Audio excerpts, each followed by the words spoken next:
I told Monique last night, like, hey, I wrote you this really sappy thank you message because you've been super duper helpful to me and I really appreciate it. And she's like, how have I been helpful? And I like named a couple of ways. And she's like, oh, yeah, I've been listening to your podcast and I've noticed some trends. Like, she must have seen the panic in my eyes. Like, I don't have time for constructive criticism right now. I'm barely holding it together. And she was like, oh, talk about it another time. I'm like, okay, great.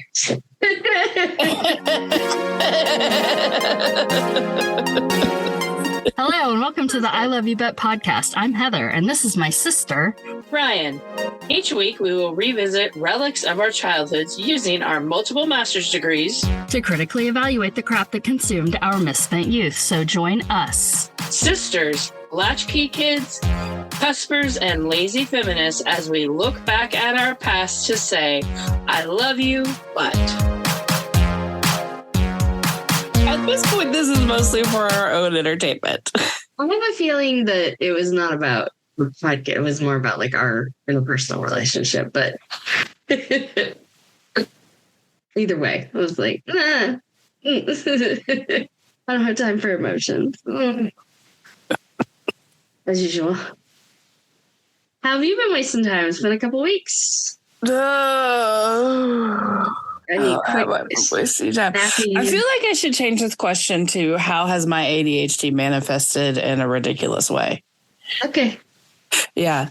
I mean, I did wrap presents for like 3 hours last night. The Santa presents from Santa. I wanted to leave them unwrapped, but Ben was like, no, we should wrap them because he really thinks this is the last year Elliot's going to believe. So I don't know. I was like, okay, sure, whatever. So yeah, I spent 3 hours wrapping presents from Santa last night. Do you know that your mother told me last night at one point when she was wrapping presents that our grandfather said to her he didn't think she was ever going to stop believing in Santa? I don't think she has. Yeah. I think there's part of her that still believes. So yeah. I wouldn't take that bet. I mean, I would take that bet on Elliot because I'd win that bet, probably. That he'll never stop believing? He's not going to stop next year. I don't know. I mean, I think that he part of believing is wanting to believe, right? Like, yeah, exactly. Yeah, because he's smart. So, when I'm like, oh, that Santa, all the Santas that you see, like they contract with Santa to because he can't be everywhere at once. So they're contract workers and they send back all of the wishes and things. They text him and email him and report back to him. And it's like, which is why I think so I don't know, this isn't a waste of time, but because of that, one huge parenting win was that, we had already gone to one Santa and said what he wanted for Christmas and whatever. And so we were at this other outdoor event and it was very cold and it had been a very long day and the line for Santa was really long. And I asked Elliot, I was like, do we need to see this Santa or are we good? And he said, he was like, we're good. I don't want to wait in that line. I was like, fuck yeah. So,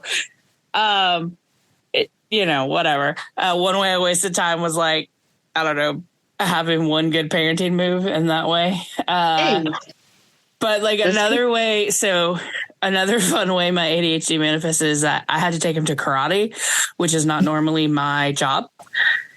And I had to go straight from work, so take him from work, and so I brought his karate clothes with me, but I left them in the car and it was very, very cold that day. And if I haven't talked about this before, my child does not like putting clothes on cold. So we do put his clothing in the dryer for a few minutes every morning before he gets dressed. Go ahead and judge, but it makes our morning easier. So it's, 30 seconds and it saves us hassle. Anyways, so I get, we get in the car and we have to drive to the other side of town. So it's a 20 or 30 minute drive. And I'm like, oh God, these clothes are so cold. He's not going to put them on. And it's so cold out.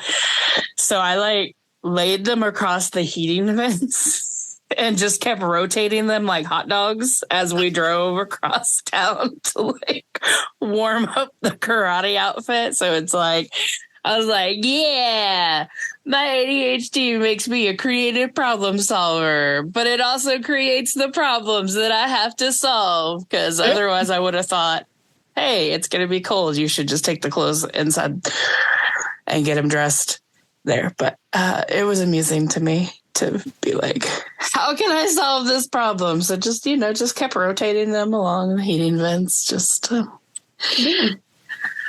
how'd you waste time these weeks? Weeks of merry joy and joy. I put like 1,000 miles on my car driving to and from Dallas.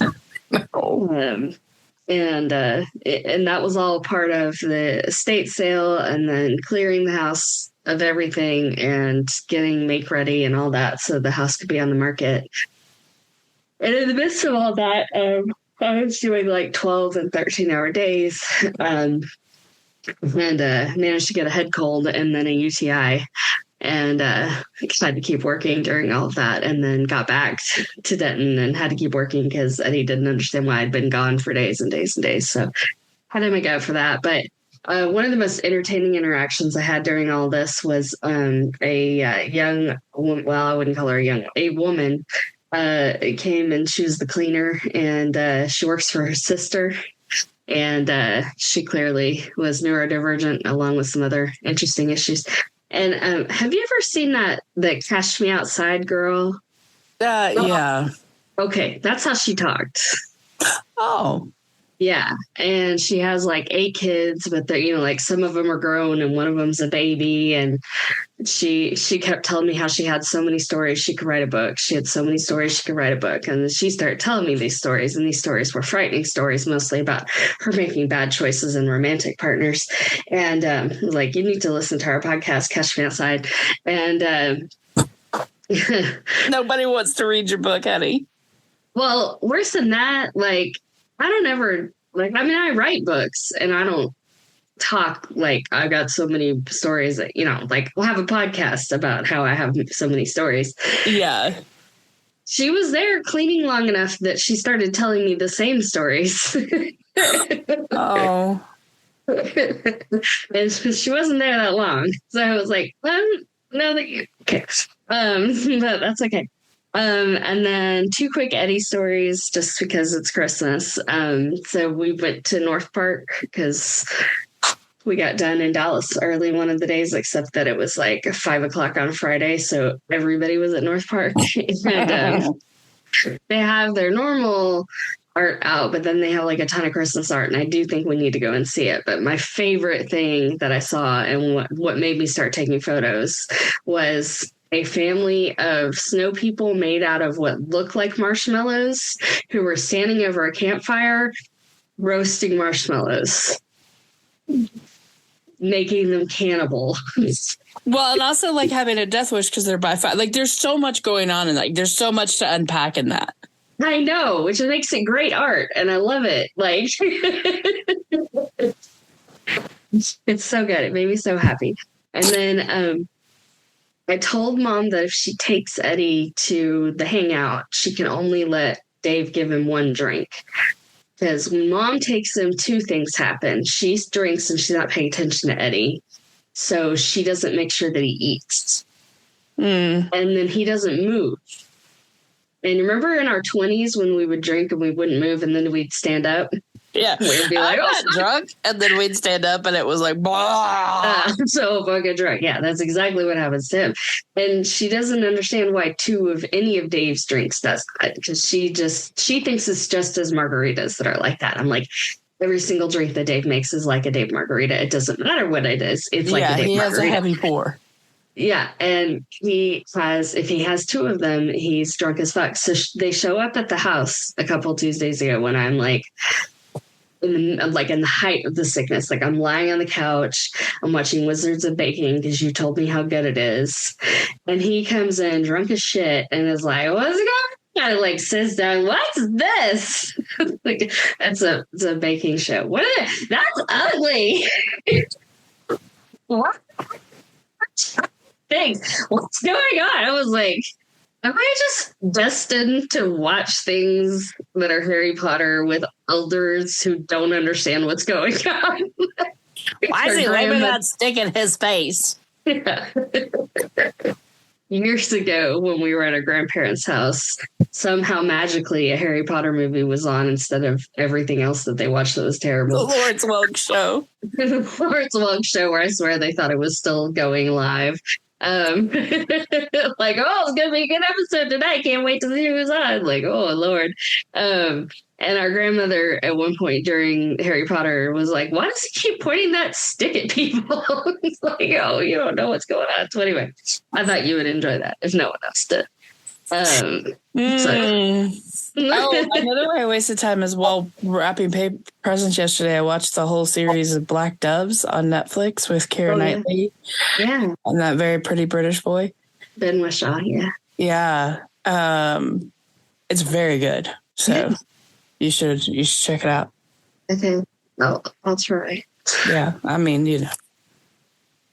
It's hard right now. It just came out. I have stopped watching Wizards of Baking because I'm like, I don't like this. Oh, I got all the way to the semifinals, so I'll watch the ending. I started watching the semifinal episode this week, and I'm like, I'm really sad that Someone Somewhere is done. I mean, the last episode was really good. It was like the perfect. So I liked it when they do that. Like the last scene, it's like so few shows, like the last episode, they end it well. Like I still remember like Weeds. The last scene of the last episode of Weeds was just like perfect. Yeah. And I feel like this is like close to that. It's not quite as perfect, but it's like, it's a little forced. But it's really good. But I'm still sad that it's over because I just really like that show a lot. Oh, I'm sorry, babe. Whatever.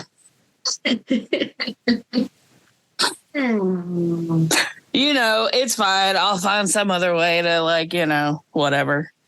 Get through without the misery. Show to distract me. So I've started working on a cross stitch. That is another way for Martha for Christmas because the only thing to do for her is like make her things, like to just give her things that have to do with her. So I'm cross stitching the farm logo. I'm trying to. And then I'm, you know, framing a picture of Elliot. So, but that I was like, oh yeah, this takes so long. And my hand arthritis. I'm like, well, good thing her birthday's in January because this might be a birthday present. As I told the young boy yesterday who was asking me about it. So he was like, have you done this before? Yes, I have. It's like, it's been a long time. So he's asking me about other ones that I had made. So I told him about your Doctor Who one that I made for you. And so, but he was cute. He was a sweet boy. So anywho's will be Christmas time is here. So is it okay if we go in a specific order with these? That's fine. It's your in charge. They were, of everything, always, all the time. They were produced in a certain order. They came out back to back to back. Like they were each like competing, I guess. So if it's okay, we're going to start with Rudolph the Red-Nosed Reindeer from 1964. Okay. I have the least to say about that. Oh, okay. What do you remember about it? I mean, Rudolph and his nose. Okay. Songs. I mean, yeah. I remember tweaking, and I wrote ugh. Oh, yeah. That's so awful. And then I wrote Mid-Century Modern Christmas Spectacular, which was kind of true.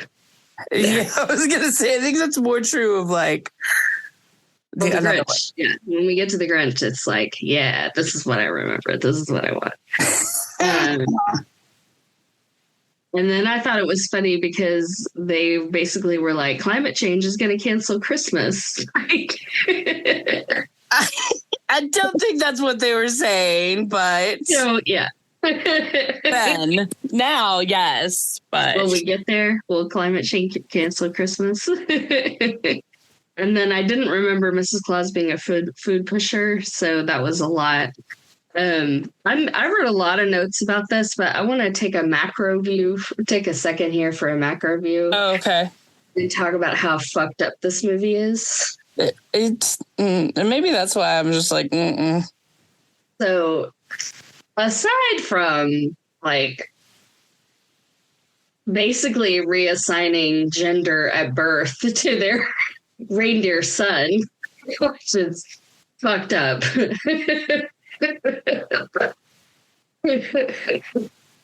If we look at the premise of the narrative, you have this little elf that wants to be a dentist. And if we go through the history of storytelling, we have multiple fables of there's a big scary monster.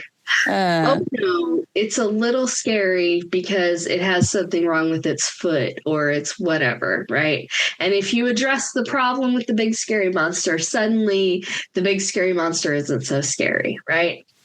So here they are on their journey, which is like they're with a maniac, lunatic, like mountain explorer at some point, like leaving home. There's like comments about gender that make me want to murder people, like all this business. Yeah.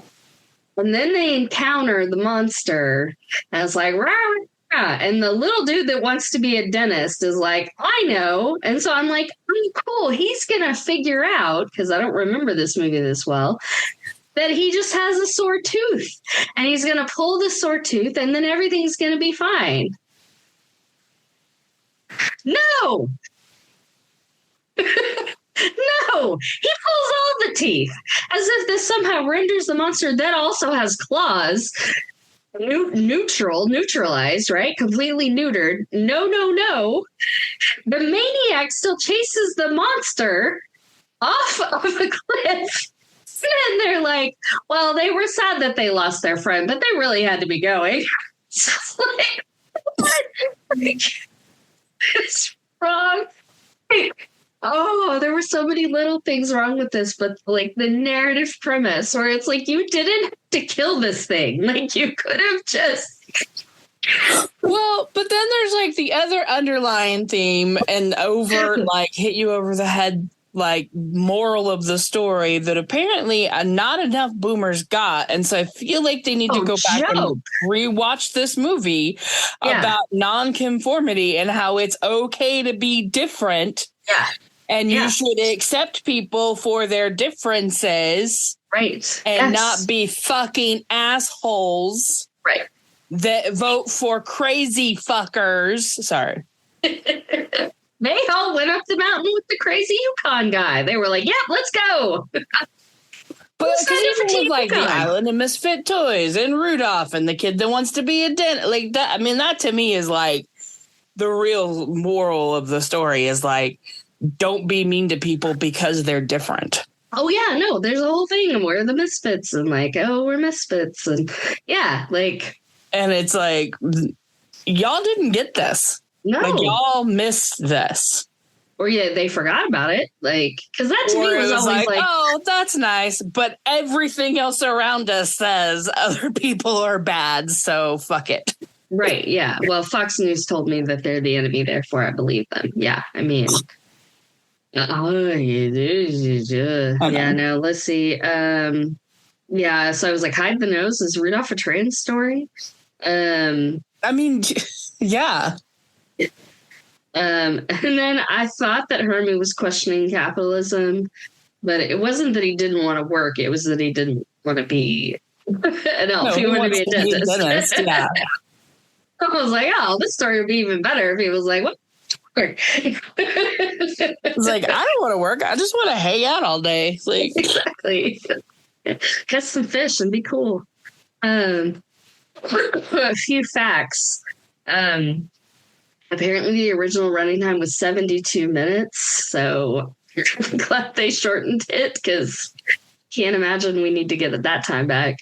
The technology used for the animation originated in the movie King Kong in 1933. Yeah. And everyone forgot when they were like, well, look how cool this new technique is. It's like... I mean, I see that in The Abominable Snowman. It's definitely got some King Kong-ness going on. Yeah. Yeah, I'm like, why did so many of us want to fit in when we grew up with heroes like Hermie and Rudolph? Like, what the hell? Because we only watched it once a fucking year. And like I said, the rest of the time we had all this other bullshit. Yes, yeah. I have a question. Okay. How do we know that Clarice is a doe?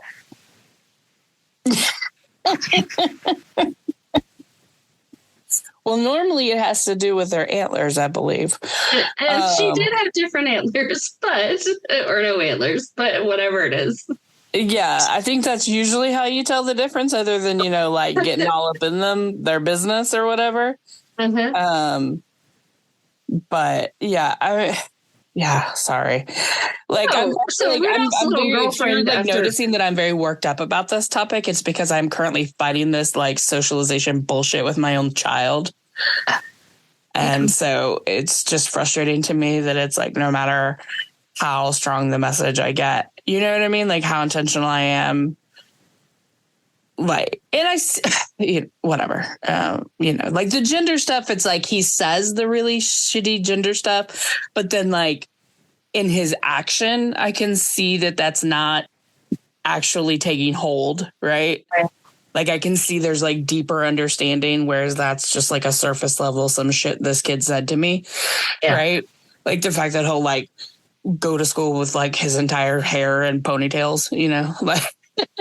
Like, and not think twice about it. But, like now we're having these conversations about like fat for the first time, which I always knew were coming. And so it's, and I think that's like, I don't know that how much that's like other kids saying shit and how much it's like the media and like society and like the movies and shows and things. So,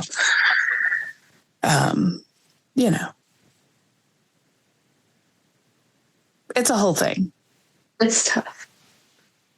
It is tough, but yeah, no. Just every time he says gendered shit where he's like, boys like this and girls like this. And like, it doesn't matter. People can like whatever they like. It doesn't matter. Yeah. So, which I probably just need to like ignore it and just be like. No, I wouldn't ignore it. Okay. I would have just. Well, because I do wonder sometimes at how much he says it because he knows I get like. Fine. Yeah. Good. I know. I wouldn't ignore it. Excuse me. I do need you to work with Megan. Happy birthday, Megan. To get Eli and Elliot together for a duet of Couple of Misfits. I really need that to happen. Okay. I'll see what I can do. Little white boy adorableness. So then I was bored again, so I was looking stuff up. So apparently the writer of this, Romeo Mueller, wrote many Christmas TV specials and other children's TV, including The Enchanted World of Danny Kaye, which we 100% should have watched for our fall fairy tale series. I completely forgot about it. Oh, but, yeah. like, I know I've seen it before. It was just like, not that we watched a ton of it. So. Is that the one where he was a court jester, or is that something else? Yeah, like he was something. He might have been different in every one, but yeah. I just remember him in a very court jester outfit and something. So yeah. I did. You bought Dad an Abominable Snowman bobblehead, right? Yeah, I'm pretty sure something or other. The boys are. I did write all staff down in all caps whenever the Abominable Snowman. The boys are stuck on an ice floe with a lunatic. I will say this, where like as much as like this is man's work and whatever, like I kind of feel like the writer, like, because it was so badly written that you have to wonder if he wasn't being subversive, like if he wasn't like doing it in such a pointed way because like he says that and then like Mrs. Donner and Clarice immediately are like, fuck you. Like we're going to go. Like, okay, well, we're going to go do this anyways. Right. Yeah. So like, okay.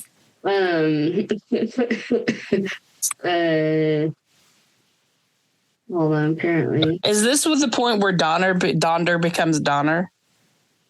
It was at some, I don't know exactly what point, but sometime in the popular imagination. Apparently I think when Clement's poem was published, it didn't have the second D. Like he had it in his handwritten manuscript, and then at some point it got dropped off when they were Because it comes from in his the book mom. that we have, the collection, A Christmas Treasury, it has Donder. Yeah. But I think sometimes in reprints it just lost it. Apparently, the very first time that they aired this, they didn't resolve the Island of Misfit Toys plotline. Like, they cut it for time. And they didn't resolve that timeline. Right. And so, it's okay to be different, unless you're those fuckers. and all the kids wrote in and were like, "It's toys. Like, what like, nobody wants the Misfit toys. Like, I mean, you can be different, but you can't be like that extra?" Yeah. Rudolph has a really good tushy. I really wondered why all the other reindeers were from the Bronx. I was real confused about that. And then I was entertained when Hermie got to be the honeypot. At first, I was upset for him being the honeypot for the Abominable Snowman. And then I wasn't, because he took out all of his teeth, so that was not good. Yeah, I was like, wait. They were very sad at the loss of their friend, but they realized the best thing to do was to get the women folk back. To save the women folk. But it reminded me of that line about, they had to get back or whatever. I was like, so there's this Loki meme that goes around from the TV show where like Owen Wilson is telling him like something that he did that was bad. And he was like, yes, very sad. Anyway.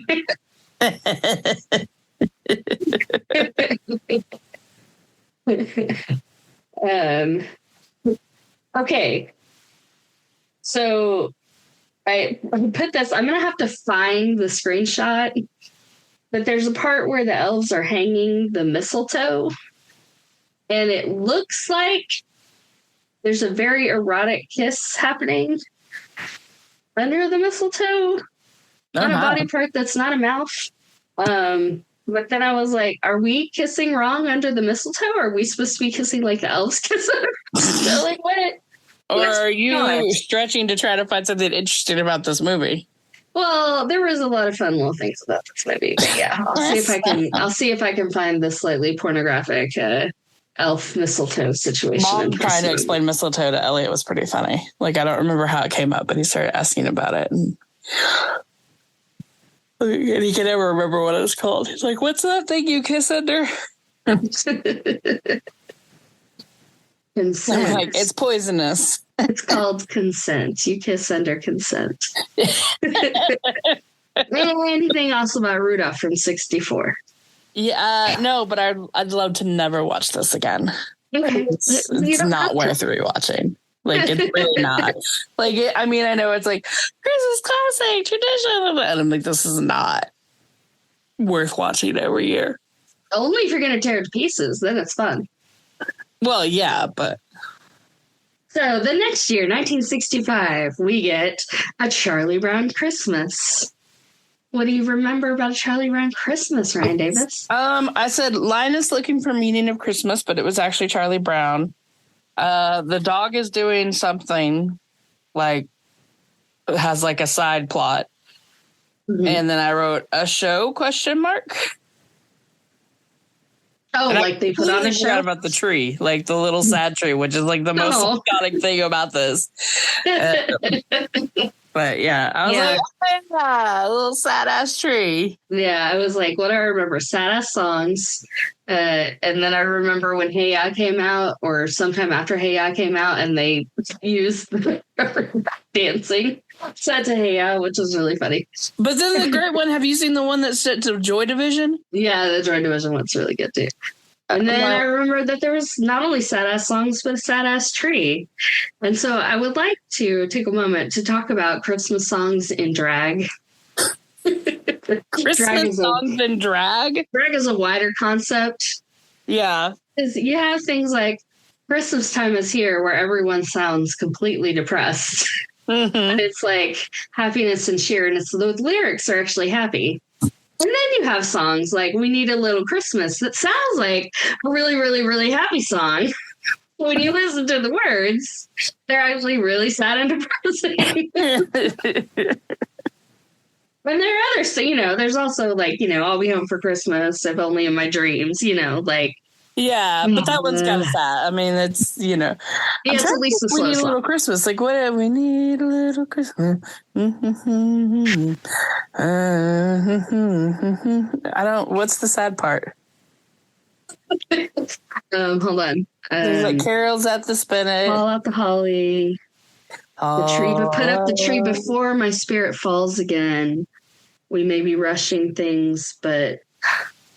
I mean, I think that's the official grown a little Christmas song leaner, of grown a little 2024. older, grown a little sadder, grown a little colder. I mean, it's like it's actually, if you listen to it, like, because Aegis did a cover of it that I love because they slowed it down, and it was like the year that like two of the band members lost like really close family members. So I love sad Christmas songs too. So Well, yeah, because Christmas isn't just about being happy and jolly, right? Like not when you do, I was gonna say not when you do it right, because apparently there's a right way to celebrate Christmas in my mind. Oops, sorry. Not when you do it, just say authentically, and then when you do get away it with saying right. Christmas celebration, holiday celebration, which is the right way to do it. Yeah, I've been using the word authentic too much lately, but. Mostly in talking about my job and teaching, like it just felt really inauthentic. But yeah, I mean that's like the set. That's it's just I don't know. To me, it's like the time of year to mark the passage of time. Yeah, like we talked about. When Elliot's like, this Christmas ornament is dumb, and I'm like, well, it might be dumb to you, but it has a lot of sentimental value because when I look at it, I think of And then he falls over dead. It's like, I'm never going to have opinions about anything. So it's the second longest running, consecutive running. It's aired every year. It would be the first, except that Rudolph is the first longest running because it came out the year before. It's like a really sad sketch show.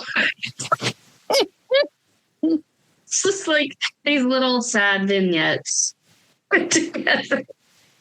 I mean, my big takeaway is these kids are assholes. Like, I mean, all kids are, and that's why you hate them. So, yeah, I guess so. Mm-hmm. I did like the clarity in healthcare pricing at the therapy session. It's like, what you're paying. That's true. It's not something we get these days. Do you remember watching Bon Voyage, Charlie Brown, and Don't Come Back? No. They go and they stay in a chateau in France. No. We've seen this I'm so sad. Anyone listening, if you remember this, will you please let me know so that I don't feel alone in my nostalgia for this little special. So apparently, true story, this special briefly ended the fad of aluminum trees. Oh, did it? Mm-hmm. Thought that might make you happy. See, when you were talking about like the mid-century I'm like that whole where can you find that mid-century modern tree farm? I know. I was like, these aluminum trees are, and it's just like amazing, all caps. Yeah, like that to me of the things we've watched is the most like, yeah. What are you doing? And Lucy certainly doesn't lack confidence or opinions, does she? I know. She cracks me the book up. Like, I never eat December snow. It's like, oh, OG hipster. I wait for January. And then the worry lines of the young children, like they all had worry lines on their faces. It made me sad. And then I think this was the same time we were in the same play. And it was the Christmas story play, like the Jesus story play. Oh, the Nativity play? Yeah, that one, Nativity. That's what it's called. And were you a wise person? So no, I was an angel Oh, yeah, you were an angel. So the angel is the only one who speaks in the whole play. Nah. But there was another girl who auditioned for Angel, and because Richard was our family friend and he was directing it, he cast us both. I guess so he didn't have to play favorites, or because I've been like Lucy for way too long. And that was the one, I think, where you were a sheep. I was a sheep whose pants kept falling down because I guess mom couldn't buy me pants that fit. I don't know. Like, Exactly, yeah. It's not nice. I don't know why it was the problem. I mean, I know why at some point it was hard to find me pants that fit, but at that age, I don't think I was that, Yeah. So yes, and then I had cotton balls glued all over it. I guess, which is why when y'all suggest that I make something for Elliot to wear, maybe I have a little residual trauma that I'm like, I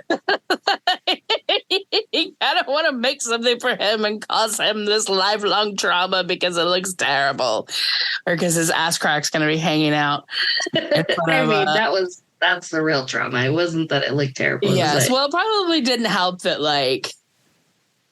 God love him, but I think it was trauma because it wasn't just it didn't just happen and then everyone moved on, but it was repeatedly brought up as, Sorry, and I'm bringing it up on the podcast.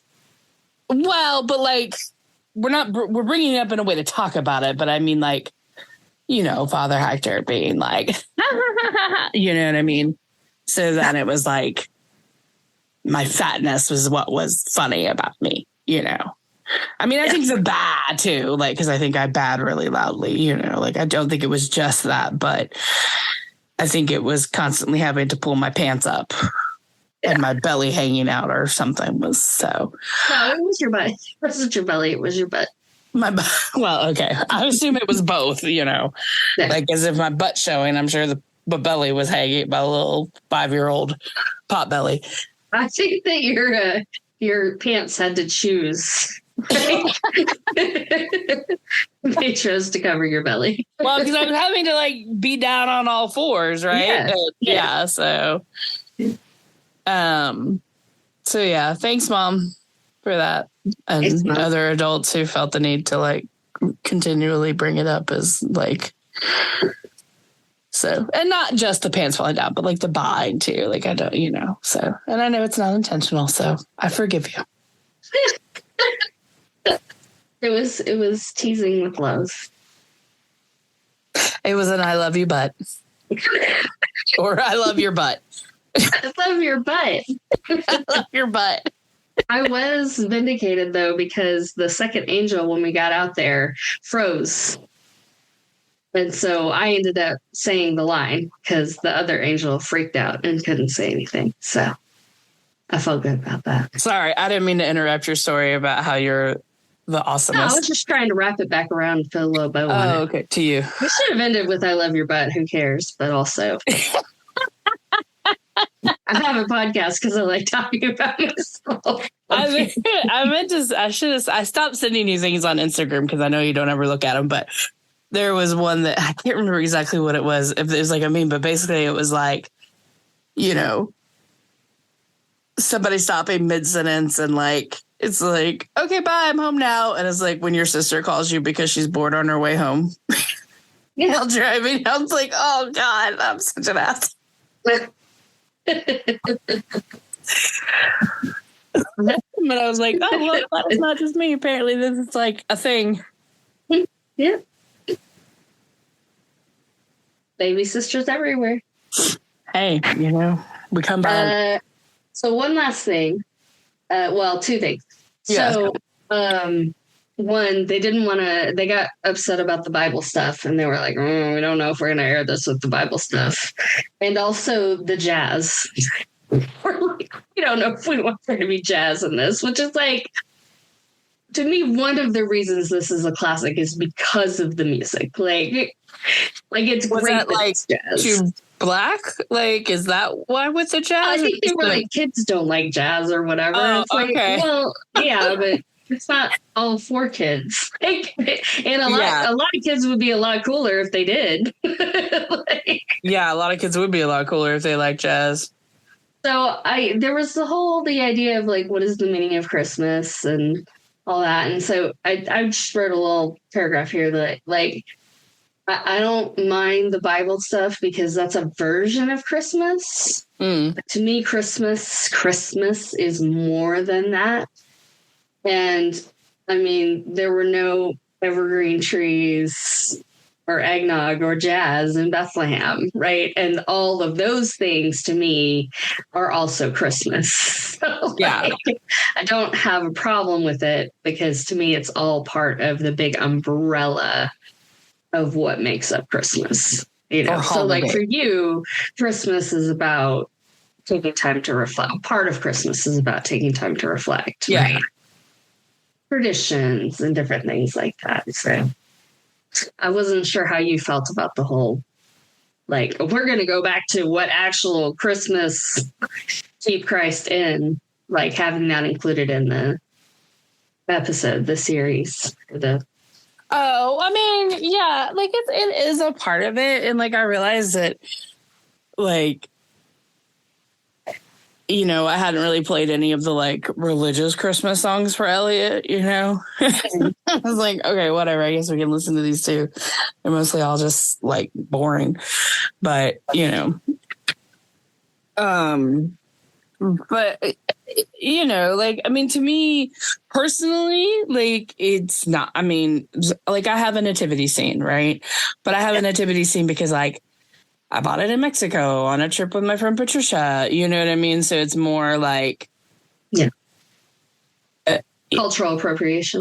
Not cultural appropriation, but like, I'm teasing. I know, I mean, some cultural appropriation, but like it makes me think about like the nativity scene. Like I loved putting out the nativity scene that we had as kids that grandma made us, you know, and like Heidi baby Jesus and, you know, decorating the church for Christmas. And like the fact that, you know, the Catholic church we grew up in did have this like huge Latina population, Latinx population, and like, you know, knowing Father Hector and, you know, so it just goes back to that it's like this time of year, Christmas, whatever you celebrate, the holidays, whatever it is. I mean, it's just like taking stock, right? Like in the good and the bad and everything, right? And like the hope of another year, right? I mean, the fact that it aligns with like New Year's and all of that. And I'm not talking like resolutions and all of that, but just like, you know, just like the beauty of life, right? Especially if you're not religious, if you don't have like, oh, well, we're just here until we get to go to heaven. Like, you know, I mean, for those of us who aren't, you know, for us, I guess, or for me, it's like, this is it. Like, this is, you know, is that all there is? Kind of like, and so finding the joy and the beauty and, you know, and having the memories and having and making new ones too, you know. You know, and it's like, yes, it'd be nice if we did that all year long. But if we did that all year long, then it's like it wouldn't be as special when we do it at Christmas, you know? So, right. So, yeah, I mean, that to me is like what Christmas is. And so it's like taking joy and not like false joy and like, oh, we're going to be so happy. But like in that same, like, yeah, we're a little sadder. We're a little older. Like, yes, I put the Christmas tree out earlier than I ever have before because I needed to because everything's fucking terrible. Yeah. Right. So it's just because billionaires are going to be running everything, whatever. You know, just because somebody can like fucking get away with low level murdering a black homeless man and then be like sitting next to the future president at like a Army Navy football game. Yeah. Great. Yeah. Everything's fine. Like vigilante justice against people of color. Totally. State approved. Awesome. Anywho, so yes. And it's like something you can control too, right? Like how you do it, how you celebrate it, you know what I mean? Like what it looks like for you. And I feel bad. Like, I guess like, I don't want to say I feel sorry. I feel bad for like the people that get like caught up in like trying to make it something or like that it becomes a stressful time of year, right? Like it shouldn't be stressful. And if it is, like, yeah, one of the most obnoxious things we did when we used to hang out at the mall because we had nothing else to do, was we sang Christmas carols outside of the mall close to Christmas, and people were so annoyed. We weren't in their way. We were physically out of the way, but like joyfully singing Christmas carols, and people were like angry. I was like, "You're doing this wrong. yeah, You're doing this wrong."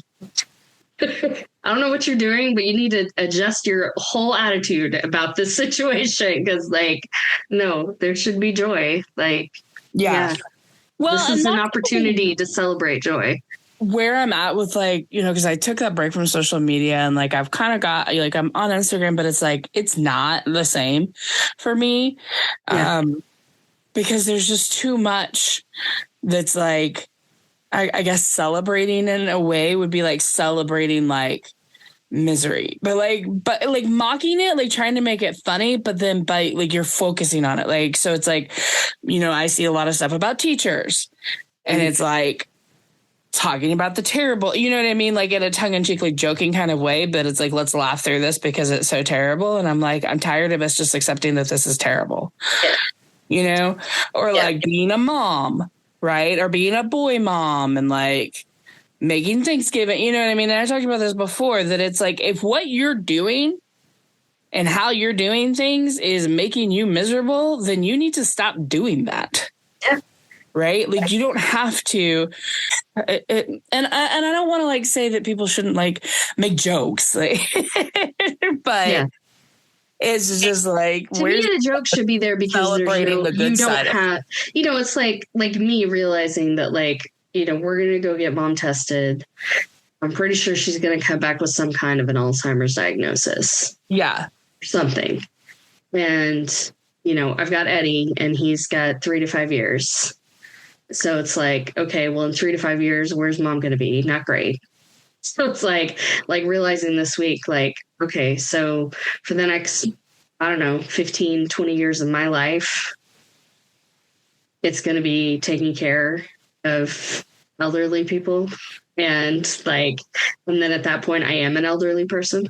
So like, what's left? Like, for the tough week. For a tough week.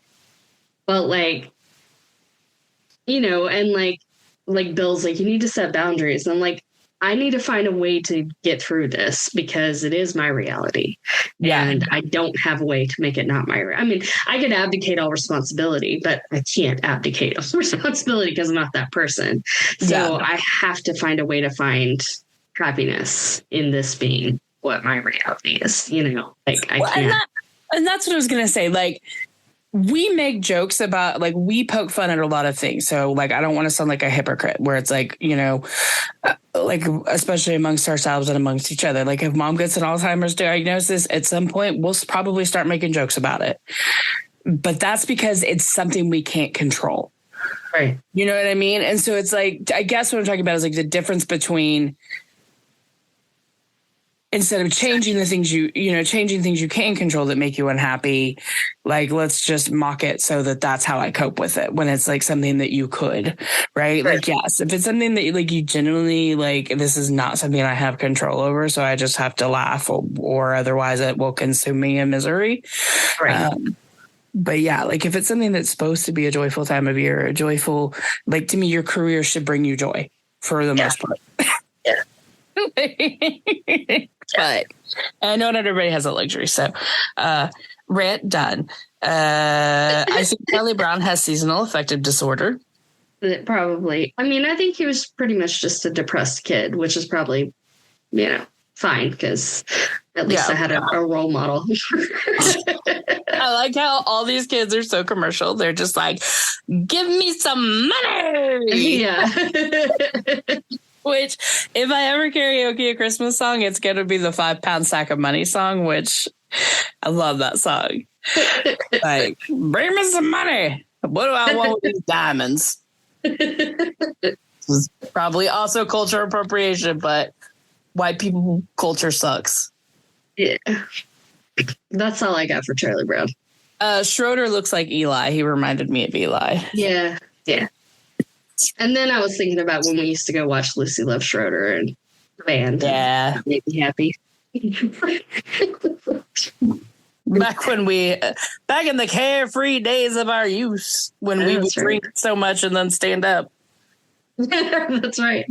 When like now I wake up feeling hungover and I haven't had anything to drink in like a week. Yeah. Like, and I didn't even take a sleeping pill last night. Like I woke up this morning, I was like, welcome to your late middle ages, baby. I know, but I did sleep well, so that's good. Yeah, 8 hours of sleep, which I don't think I've done in months. Oh, nice. Yeah. All right. Part 3, The Grinch, 1966, right? Dr. Seuss's How the Grinch Stole Christmas, 1966. And let's see what I remember. Cindy Lou Who is too saccharine. And then why the fuck is there a Jim Carrey version? That's all I got. Fucking trash. Like, to me, every other version of this is fucking trash.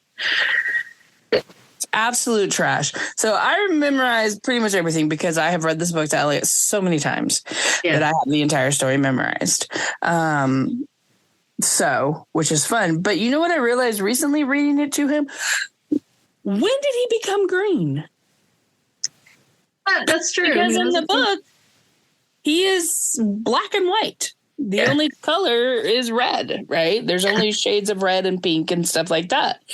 And like that color of green is just so. Yeah.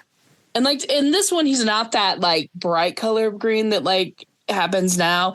And I say this because so like next week is a fucking theme week. And I think this is one of the worst changes that has happened in public schools since we were in school. Because we did not have fucking dress up days. Oh. And it happens multiple times throughout the year. And so one of them is Grinch Day. Talk about a burden on socioeconomic disadvantaged families. 100,000 goddamn fucking %, right? Like, I mean, I'm sure Walmart, like, I'm sure I could go to Walmart and find a shirt for like $5, but that would involve me going to Walmart, which I can say I have not done in like many years, like multiple years, let alone purchased anything, you know? But like the idea of walking into Walmart is just like worse than walking in a Kroger. Anyways. And so I like went to Target yesterday thinking I would find something, and going to Target on a Saturday afternoon in like the biggest shopping area of our city, like to the second Saturday before Christmas, was so stupid. Yeah. So stupid. But I am the kind of person that when I do that, it's like, and I go to Costco on Saturday or something, I'm just like, or like I'm traveling or I'm at the DMV or any situation where most people turn into goddamn assholes, I just decide to be like the happiest person in the world and just be like, everything's fine. Yeah. You know, but there's like one family like crouched down in a circle in the like one part of the children's clothing area. And like, I don't know what they were doing. I was like, are y'all like planning out how to get out of here? Is this like a survival meeting? Like, what is happening? It was very strange because there were like no carts. And one employee walked by and they were like, I guess if you're desperate enough, you could go to the parking lot. I was like, damn. I'm just going to grab this basket. But anyways, so needless to say, I did not find a Grinch outfit at Target.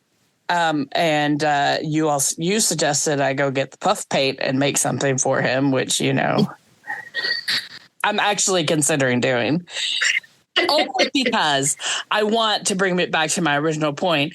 I want something that isn't fucking asinine green and like calls back to like where the original story comes from. So I'm going to try to make like the actual kind of cover of the book and just like with black and make it very sketchy.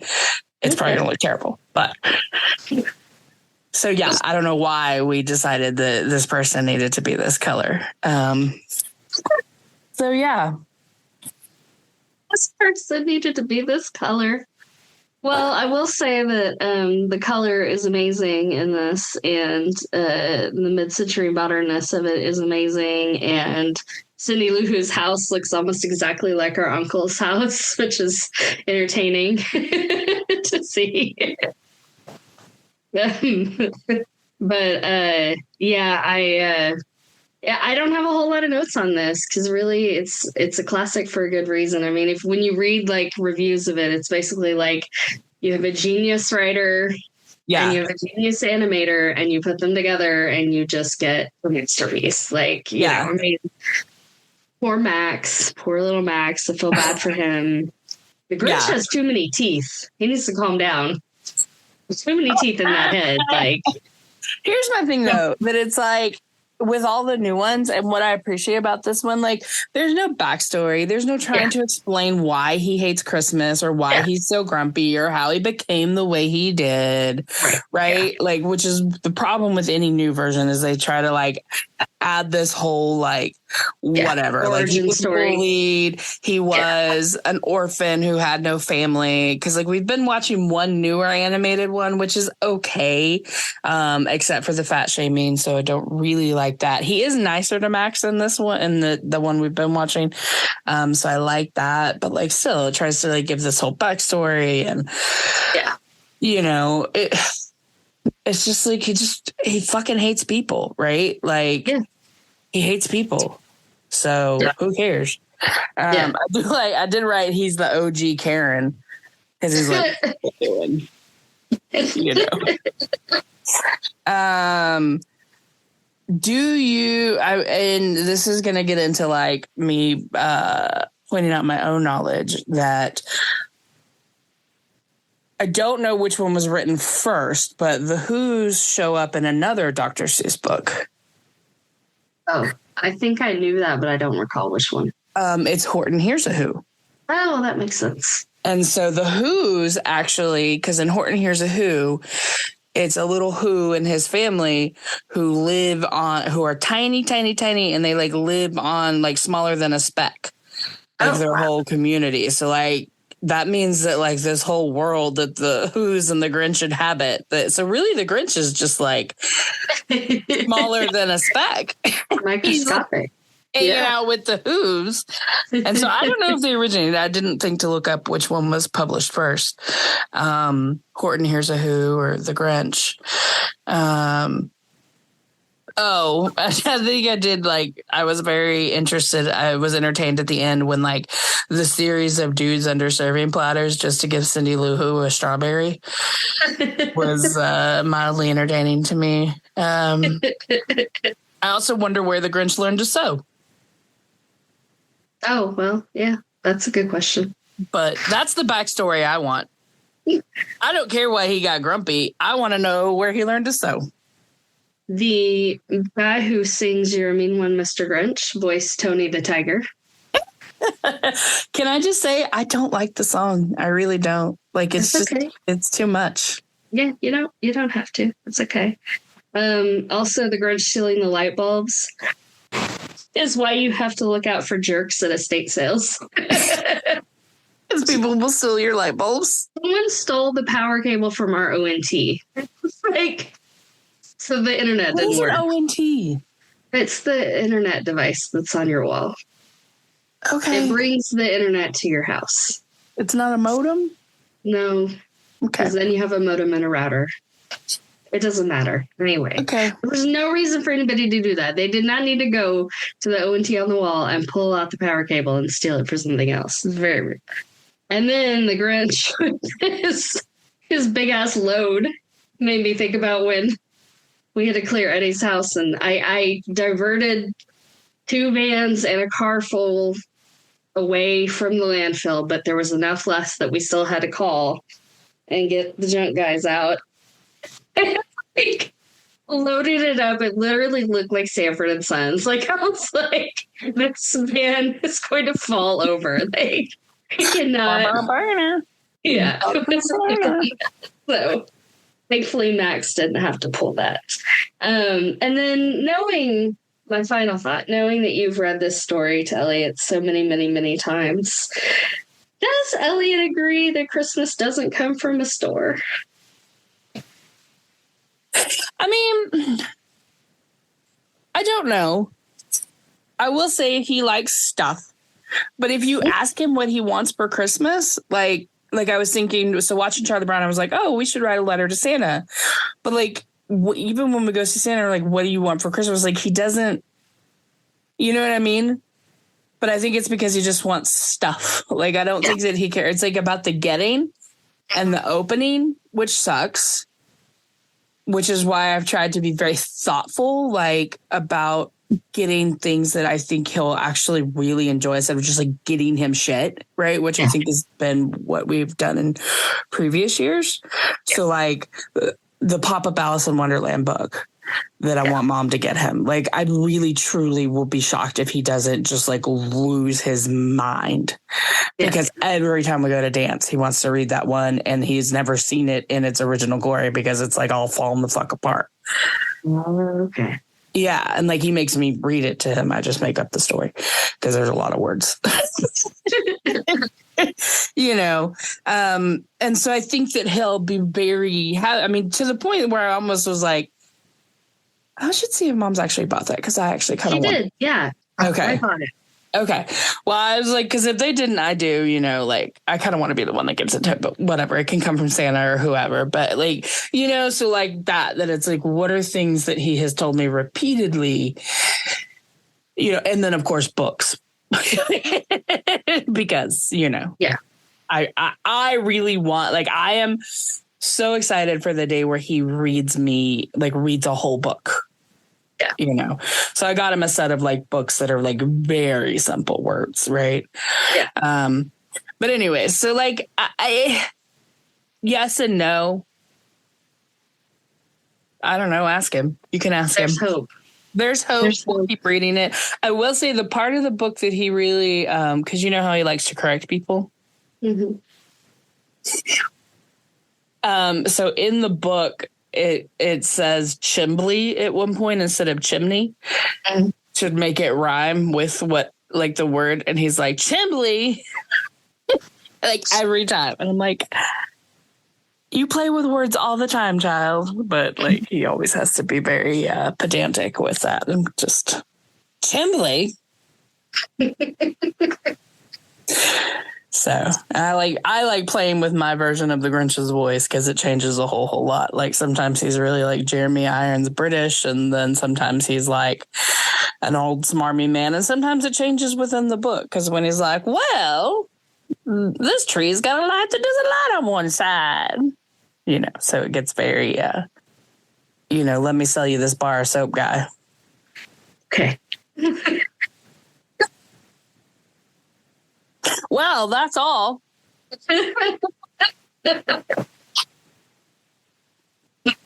you. That's it for this episode of I Love You But. Join us next week for our Christmas episode. It'll come out Christmas Eve when we talk about the Davis Family classic, White Christmas. Are we going to watch it with mom? TBD. Also, we're not watching it together because it's going to be released before you get back.